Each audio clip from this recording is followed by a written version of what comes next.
আমার বিশ্বাস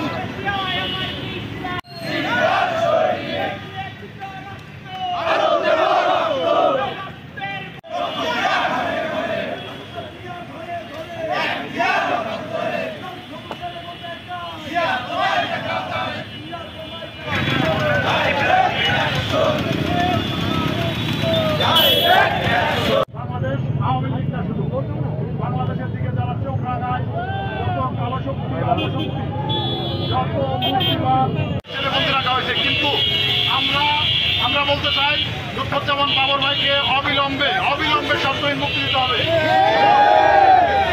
এবং বাবর ভাই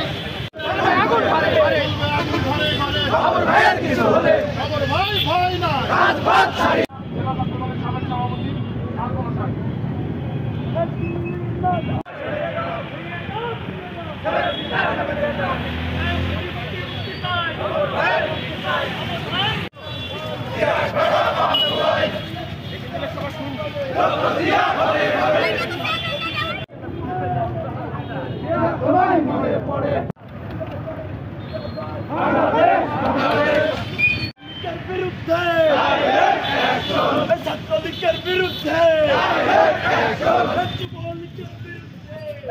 গাংনী সর্বস্তরের জনগণের আজকের যে এই বাবর ভাইয়ের মুক্তির যে বিক্ষোভ, এই বিক্ষোভে উপস্থিত সকলকে জানাই সংগ্রামী সালাম এবং অভিনন্দন। আসসালামু আলাইকুম।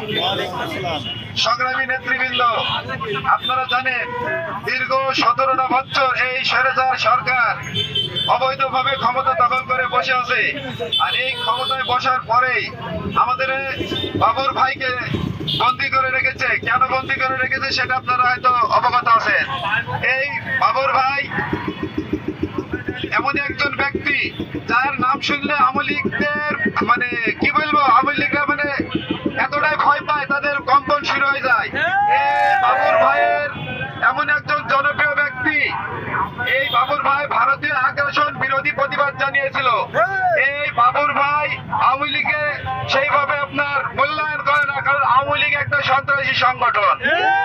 এই সন্ত্রাসী সংগঠন যাতে বাংলাদেশে মাথা উঁচু করে দাঁড়াতে না পারে, যার জন্য বাবর ভাই সর্বোচ্চ তার ত্যাগ স্বীকার করে এই আগ্রাসন বিরোধী আওয়ামী লীগ সরকার স্বৈরাচার সরকার বিরোধীতে আন্দোলন শুরু করেছিল। যার কারণে এই আওয়ামী লীগ স্বৈরাচার সন্ত্রাসী সরকার বাবর ভাইকে 17টা বছর মিথ্যা মামলা দিয়ে তাকে জেলখানায় বন্দী করে রেখেছে। সংগ্রামী সর্বস্তরের জনগণ, আমি আপনাদের উদ্দেশ্যে বলতে চাই, বর্তমান যে অন্তর্বর্তীকালীন সরকার, এই সরকার আসার পরে কিন্তু আমরা এদের বাক স্বাধীনতা ফিরে পেয়েছি। এই সরকার আসার পরে কিন্তু সারা বাংলাদেশ এখন সন্ত্রাস মুক্ত। এই অন্তর্বর্তী সরকার আসার পরে কিন্তু বাংলাদেশ সুষ্ঠু নিরপেক্ষভাবে স্বাধীনভাবে কিন্তু আমরা চলাফেরা করতে পারছি। সাধারণ জনগণ সর্বস্তরের মানুষ কিন্তু আমরা স্বাধীনভাবে চলাফেরা করতে পারছি।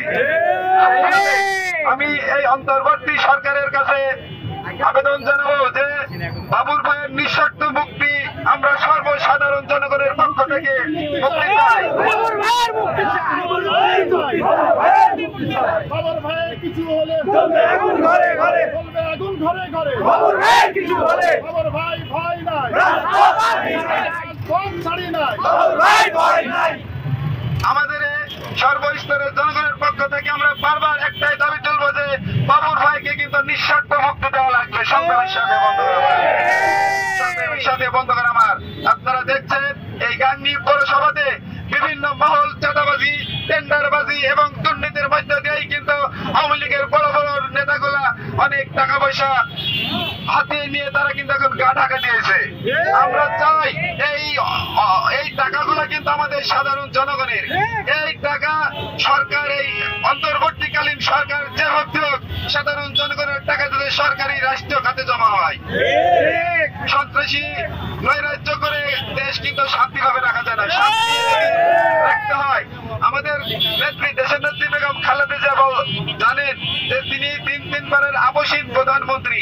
তিনি সবসময় চাই সারা বাংলাদেশ যেতে বলতে যা কিছু হবে শান্তিতে আপোষের মাধ্যমে সবকিছু হবে। কিন্তু এই স্বৈরাচার হাসিনা সন্ত্রাসী সরকার একতন্ত্রভাবে স্বৈরাচীভাবে রাজ্য কায়েম করেছে। আমার আসাদুজ্জামান বাবলু ভাইয়ের নেতৃত্বে আজ আমাদের যে বিক্ষোভ, এই বিক্ষোভে আমাদের একটাই কথা, বাবুর ভাইয়ের নিঃস্বার্থ মুক্তি দিতে হবে এবং মুক্তি চাই। উপস্থিত সকল নেতৃবৃন্দকে জানাই আজকের অনুষ্ঠানের পক্ষ থেকে এখানেই আমি আমার বক্তব্য শেষ করছি। বাংলাদেশ জিন্দাবাদ, শহীদ অমর হোক দেশনেত্রী বেগম